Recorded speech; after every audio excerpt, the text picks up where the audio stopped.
The collective was founded sometime between 1963, after the controversial Reverse Freedom Rides, and April 25, 1975, the exact day Quiet was conceived. During the Reverse Freedom Rides, the White Citizens Council, a white supremacist group, had orchestrated a cruel plan. They bought one-way bus tickets for hundreds of Black American families and sent them north to humiliate northern white liberals, attempting to expose their alleged hypocrisy. Little did anyone know that out of this insidious situation, a group was forming that would go on to manipulate both races for decades to come. The Collective. While initially, the Collective consisted of less than 100 individuals who were disillusioned by the hate groups of the time, they grew exponentially, reaching an estimated 800,000 members by 2020. Their mission? To covertly infiltrate every level of society, from government and corporations to media and law enforcement. But their ultimate goal remained ambiguous until years later, when they revealed their desire to mold someone like Quiet, a mixed-race Trojan horse who could break racial barriers and manipulate the music industry, thereby expanding their agenda. One of the most critical and disturbing moments in this story is the event that led to Quiet's conception. The Collective, highly organized and forward-thinking, wanted a person of mixed race to infiltrate both the Black and white communities. They hired a man to assault Quiet's mother, Laverne, who was only 14 years old at the time. As a child, Quiet endured immense trauma at the hands of the Collective. His sister was taken when she was only 9 months old, and his mother was taken a year later, both under suspicious circumstances orchestrated by the Collective to inflict deep emotional scars on Quiet. Their aim was to mold him, to use his pain as fuel for the music industry they intended for him to dominate. They even trained and programmed him from an early age, though Quiet didn't realize the full extent of this conditioning until later in life. Between the ages of 6 and 9, Quiet didn't speak. The loss of his sister and mother had left him in a state of silent observation. He watched people, studied them, and began to see the world differently. This period of silence laid the foundation for the man he would become: quiet, calculating, and insightful, traits that would eventually work against the Collective. While the Collective had plans for him to infiltrate the music industry on their terms, Part 2 of this plan included having their exceptionally gifted members dedicating their life to getting accepted into prominent colleges, fraternities, sororities, secret clubs, mysterious societies, and the armed forces, leading them to their ultimate goal of covertly getting close and working for or alongside with the Collective's targets. It wasn't until 2007, when his daughter was born, that Quiet began to realize the extent of the Collective's involvement in his life. On July 17, 2007, he received a life-altering phone call from Kevin, an inside source and member of a new generation of the Collective. Kevin, the grandson of one of the Collective's founders, revealed to Quiet that everything he had experienced, from the deaths of his loved ones to his near-death experiences, was orchestrated by the Collective. Show me that the cognitive benefits of being Black and white is being able to navigate multiple identities by subconsciously programming my higher self. How to train my mind to separately see both perspectives from both races at any given time. How to think, feel, experience, and to be able to fully comprehend the deeply rooted, unwritten chemical makeup of both white and Black races. The other skills taught me how to be a solutionist. It was pounded in my head. Always learn and seek information. Logic and reasoning, critical thinking, problem solving, abstract thinking, quantitative skills. The Northern Liberals and the NAACP, Urban League, and people like that especially, they have been crying the sing-song in behalf of the Negroes throughout the nation. And of course now when it comes time for them to put up or shut up, they have shut up.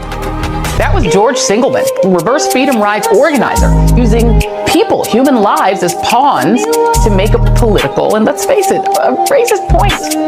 Sending people of color fleeing political and economic turmoil to the north to stick it to progressive policies. Change is often met with resistance, which is why the next year, white segregationists concocted a viciously racist plan, offering Black people one-way tickets to the north or to the west with the promise of a better life. These bus trips were dubbed Reverse Freedom Rides.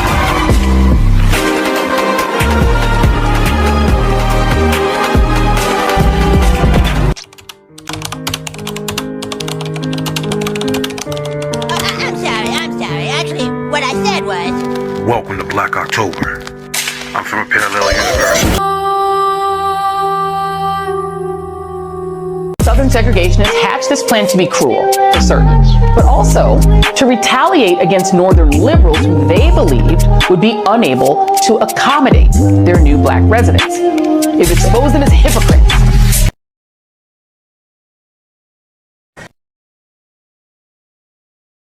Baker Williams was born in New Orleans, Louisiana. She participated in the Civil Rights Movement from 1958 to 1962 and was instrumental in integrating the city. In 1962, at age 19, because of her affiliation with the Civil Rights Movement, she was taken by two white supremacists and placed on a freedom train from New Orleans to Nashua, New Hampshire. Started, my husband was part of the Civil Rights Movement. So was I. My husband was kind of like a militant, so he was kind of target. And so one time the police came to the house. We thought it was the police, but it was really a white supremacist.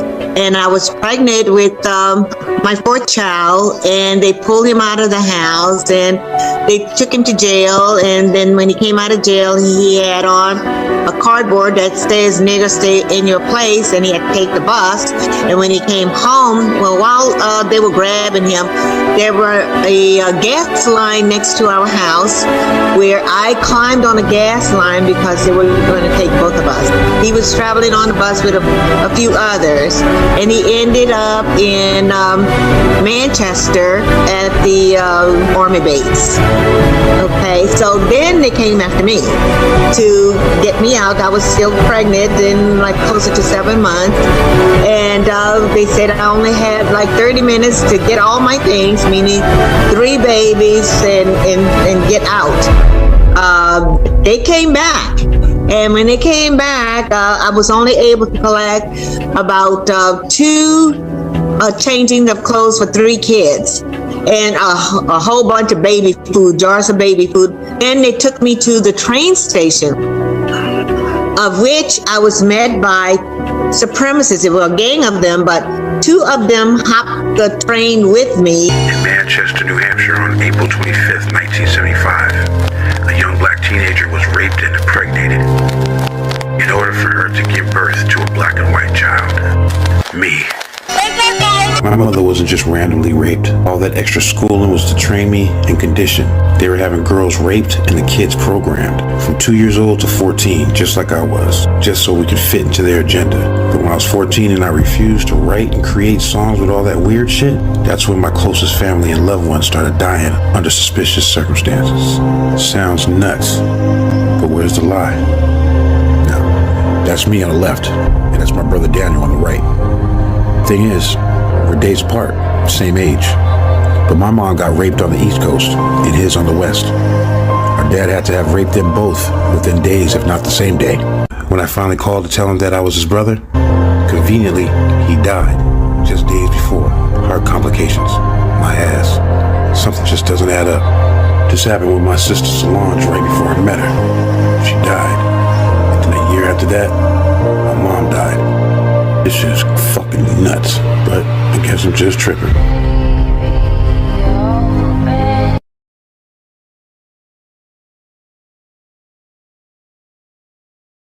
True definition of what it really means to be quiet, you're gonna have to come with me. So bear with me. My mother was raped. I'm the product of that rape. If it wasn't for my grandmother, I'd be dead. My mom was only 14 years old. She was only a child. I would have been aborted. So that made my aunts and my uncles my sisters and my brothers. Follow me? Now, I was born in Nashua, New Hampshire, right there at St. Joe's. At 2 years old, I went to New Orleans and lived with my grandfather's side of the family. They tried to keep me. My grandmother, by then, moved to California. She had to fight for me. She won. Now I'm on my way back to California on the airplane with my Delta wings, 6 years old, flirting with the stewardess.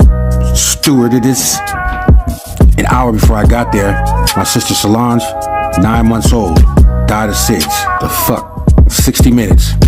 And then a year later, my mother got killed. Might as well put them in the same casket. Shit. And now you know the short story of why they call me quiet. Because I didn't talk from the ages of 6 to 9. The controversial moments in one black and white mixed American's life, named Dante Baker Sr., better known as Quiet Akillez, and how 4 generations of his family were unknowingly targeted by a white American secret group, who called themselves the Collective. What if your entire life was programmed since your birth, and almost every situation you've experienced after that sounds like a bunch of conspiracy theories that no one's heard of? Even the government have to shrug their shoulders on this one. I promise you can't make this shit up, buddy. On top of that, you receive a phone call in your 30s that unravel the secrets of your existence, confirming that you finally have the proof that proves you've been telling the truth. So I ask again, what if your entire life was programmed since your birth? What if before your birth, a man was hired to force your 14-year-old mother to open up her womb in order to conceive a black and white mixed-race baby in Manchester, New Hampshire, to play a part in their generational, long-game agenda? Then you go back even further and discover the reason they violated your mom was because her parents, your grandparents, played a major part in the civil rights movement. They liberating New Orleans and were the only ones forced to leave town on the white supremacist-funded reverse freedom rides to New Hampshire. When your family and other black families arrived there, you're not as welcomed as you think because, an unknown amount of time later, a not-so-obvious but major example was the formation of the hidden organization called Akillez, which was founded in New Hampshire, specializing in the infiltration of major hate groups, the entertainment business, the military, law enforcement, banking, technology, and investment firms, not to mention the judicial, legislative, and executive branches of our government, along with getting close and targeting major captain of industry types that work directly and or indirectly for the people who really control this world. Sounds unlikely, right? Then you fast forward past your birth and then find out that that's exactly what happened to Dante Quiet Akillez Baker. Then came the tragic losses. The same year Quiet was born, his grandfather moved back to New Orleans and took his own life. When he was 5, his 9-month-old sister was taken from this life right before he could see her in California. Then his mama's life was snatched exactly a year later, right in front of him. They felt these traumas would add to his music persona and make him pliable. Instead, it fueled his resolve. He stopped talking for 3 years, which is where he obviously earned his nickname. Quiet went through this unique phase from ages 6 to 9 where he didn't talk. Silence was his fortress, his way of navigating a world he didn't quite understand. Little did the collective know those 3 years of quiet observation became Quiet's secret strength. While most kids were chatting away, Quiet was silently studying people, absorbing the nuances of communication. He couldn't express himself verbally, but he developed a keen eye for micro-expressions, body language, and the unspoken cues that reveal more than words ever could. This silence wasn't just a quirk. It turned out to be a game changer. When the collective tried to pull him into their record label scheme, he resisted. Because that silent period had given him a different perspective, an unconventional way of perceiving the world, even if he didn't know they were the ones programming and training him. The collective, in their arrogance, didn't foresee this. They didn't count on Quiet finding strength in silence, in watching and learning. They had to teach him another way because he wasn't talking, but Quiet turned that to his advantage. Even after his inside source spilled the collective secrets in 2007, Quiet didn't fold. Even with the losses, the false accusations, the tarnished reputation, he stood strong. Those 3 early years of silence became the foundation of his resilience, a strength that defied their expectations. In the end, what they didn't count on was Quiet emerging from silence not weakened, but fortified. His nickname Quiet took on a whole new meaning, a symbol of silent strength that shaped his journey and, ultimately, turned the tables on the collective. Quite the unexpected twist, wouldn't you say? Everything that we do, old and new, tells the truth. Watch who you listen to, watch who you fucking with. I'm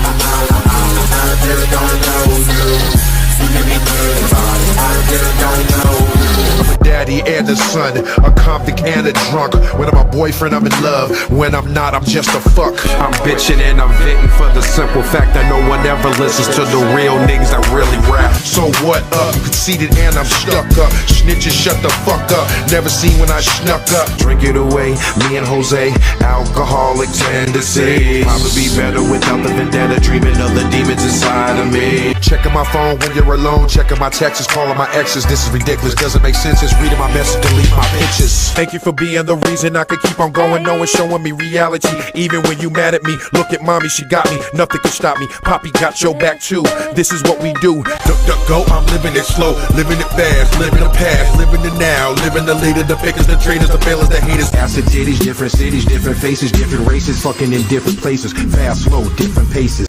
If you're a New England fan, clap your hands and stomp your feet. Represent your Boston team, do the wave, get out your seat. That's that cash, money in the bank, fingers in the paint, city to city, state to state. Follow your fate, talkers I hate, you ain't awake. Every day, all day to the day we die. Hit on the back of the neck with the knife. Before you in the Queen City, think for you good.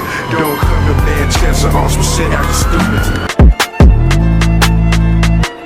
Most people assume that Quiet Akillez didn't make it as a music artist. Nah, he just didn't want anybody touching his butt. They liked them young, couldn't be me. He said, nope, no, thank you, sir, ma'am. Nope, bye. At 15 years old. Yes, I said 15 years old in California. See the date? See it? Right there. Look, one of the first and youngest artists to refuse a major record deal to start his own company at 15. Yup. I'll say it one more time. 15 for those that didn't hear him in the back. He said, the music business is political, and making money is all they think about. A major label wants to change you. I don't want to be mainstream. I'm trying to make it long-term on my own label. He said that label was Devon Records. He combined his name, Dante, his mom's name, Laverne, and his sister's name, Solange. Devon Records. This was a year after the organization The Collective offered him a lucrative deal, seeing that they were the ones that actually created him by hiring someone to violate his mom when she was 14 to conceive him a mixed black and white baby to unknowingly raise, train, and program him to be a part of a sinister agenda to infiltrate the real music business, but he refused their offer too. He didn't know until later who these monsters really were and what they did to get to this point in his life. Money, time, teacher after teacher, bribing the faculty and principals of each school. 81 they decided to teach and embed me with various writing skills, the art of music theory, songwriting, and composition, music notation, dynamics, form, harmony, melody, rhythm, texture, timbre, and tonality. Quiet Akillez salutes you. Yes, his name is Quiet to his friends and Dante Atlas Baker Sr. to judges, police, and the rest of you that say you know him but never do, but always has something hater-made to say. Like his businesses always fail, where bitch where. For the last 17 years, he's conceived, planned, designed, and built one company with 19 divisions. If you've seen any of them, he was market testing. From what I can see, Quiet never gives up, especially on you. That's why he's the only human being standing up in a world full of sit-downs against a bunch of evil people doing suspect things. And most of us are only good at doing two things, bitchin' and tension. Quiet's releasing a whole movie for you to check against your own research. His transparency, giving you all the facts, taking time from what's really important, putting his whole life up for us. If you're not going to do anything, don't distract him from doing this. This guy could have made this whole shit up and is still doing more than any of us do. But he says because he loves every single one of us, even though he doesn't know most of. But feel your frequency, which was weird at first. Then it wasn't when he told me why. Don't take my word for it, bud. Quiet always says we don't die. All energy does is transfer from one place to the other. So, if you're not going, support, share, or like, or follow him, cut out the shit. Or are you on the other side with the corruption gang? Did you get a new job today, huh? Head of distraction services? Huh, congrats. Honestly, I'd leave. Quiet the hell alone. If you're gonna be a, what's the word I'm looking for? Hold up a pencil, no, a dog leash. No, that's funny though, I don't do this normally. It's the word pussy. A scary canary, that's pussy. Sit down, sir. Thanks. I mean, listen to this. Every second, his life is on the line. Now that I just said that you can't scream bullshit if you haven't even looked up Quiet Akillez, though. At the end of the day, the point wasn't to let what happened to Malcolm X, King, John F. Kennedy, among others, happen to Quiet, but just in case it did. But it won't. The evil bad guys need to wake up too and climb to a higher level. Release the greed, the power, the act. You're a character. We all did this. We are all the same. People People say it every day and don't even know what that really means. We get so fed up that we're consumed with so much rage and vengeance that we end up destroying ourselves, like I almost did. But instead, I took the same pain that was gained through what some people call trauma, but I pronounce it school, and I turned it into spinach so my past and my present could walk right past death, which created a whole new timeline with a version of myself that had a higher awareness of life. Even though my soul was so tired and thought it was time for us to go, my vibration was way too strong to go anywhere because I had unfinished business. I couldn't say anything then because they had control and they turned my voice down. So the people that were passing me by, they couldn't hear what was happening to me. And my family, who also were unaware that people were getting taken from us and they weren't just dying. Even the people closest to me, they couldn't read my body language. I had to be quiet before and come up with some type of plan, but for a decade and a half now, I've been giving you obvious hints, along with leaving messages in my music since 2007, at least to prove to everyone that what I'm about to say next was true, just by being this patient. So please, accept my apology in advance because I'm about to be very loud, metaphorically speaking. And at first, it's going to sound unbelievable, literally, because it's something that you've never heard said before. You've never heard words put in this order to form sentences saying things that your ears have never experienced. You're going to assume that I'm doing this for attention, or for money, or pity, or out of boredom, for clout, or it's my mental health, or drugs, or a political or religious reason, self-serving purposes, or just for no reason at all. It's your attention. And when I get it, then I can lower my voice and hear yours, your questions, your opinions, your answers. All right, here we go. Try not to cover your ears. The reverse freedom rides and the freedom rides. Investigate me. Investigate everything that I'm saying. I need that. For real. Like, what the fuck? These people have been fucking up my life since the day that I was conceived. By the public and my friends and my family thinking that I'm nuts. They won. But you gotta know that I made a contingency plan, right? In case something happens to me. The interview, a soulful encounter with Quiet Akillez. By the time I realized I wasn't conducting an interview, I was already transformed. Dante Baker, known as Quiet Akillez Quiet, is no ordinary man. In fact, his presence is not so much a person, but a doorway, a guide, an experience. Upon sitting with Quiet, I was struck by his self-awareness, not the boastful, self-aggrandizing awareness that comes with ego, but a profound, almost casual humility. When asked how he views himself, Quiet simply replied, "I'm no different from anyone else or their purpose, no matter how close or far in contrast. We are all equal parts of one existence." At first, the statement seemed straightforward, admirable, but unassuming. Yet, something about it settled into the room like a weightless force, lingering, shaping the air. It wasn't until much later that I realized how extraordinary his words were. Not because they were profound, but because they were true in ways science and logic would struggle to articulate. As we continued, something happened that I cannot explain with language alone. Quiet's energy wasn't just present, it was alive. I felt it subtly bending reality around me. My observations began to shift. I started questioning the nature of existence itself. His words, while simple, began to challenge the very framework of my mind. What struck me most was his ability to embody duality. He was utterly ordinary and yet utterly divine. His every response wasn't just an answer, but an unveiling, as if peeling back the veil on something hidden in plain sight. His mere presence debunked one of the most established physical laws, that two objects cannot occupy the same space at the same time. Quiet proved otherwise.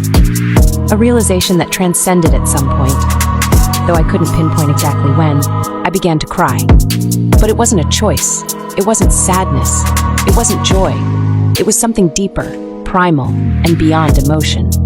Tears streamed down my face, cold and straight, as if they traced the outline of a pencil's edge. The cold wasn't a chill, but the wetness of my own tears.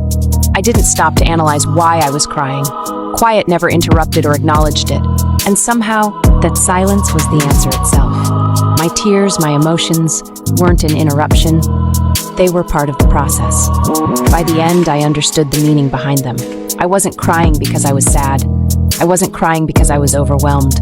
I was crying because I was waking up. And isn't that when we wash our faces?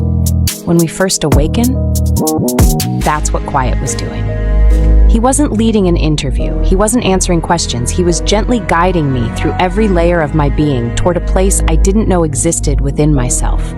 A dimension beyond what I thought possible, where senses blend and multiply, and the lines between self and other dissolve. The illusion of control. It was only after the interview ended that I realized something astonishing. I had never been in control. I hadn't been guiding the conversation. Quiet had allowed me the illusion of control, a gentle kindness that made it easier for me to open up and receive what was unfolding. But Quiet wasn't manipulating or deceiving me.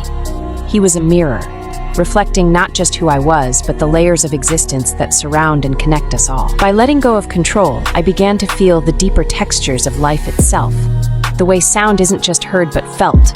The way touch isn't just physical but emotional. The way words can carry weight beyond their meanings. Quiet wasn't showing me parlor tricks or philosophical concepts. He was revealing the architecture of reality itself, the hidden dimensions we overlook in the busyness of our daily lives.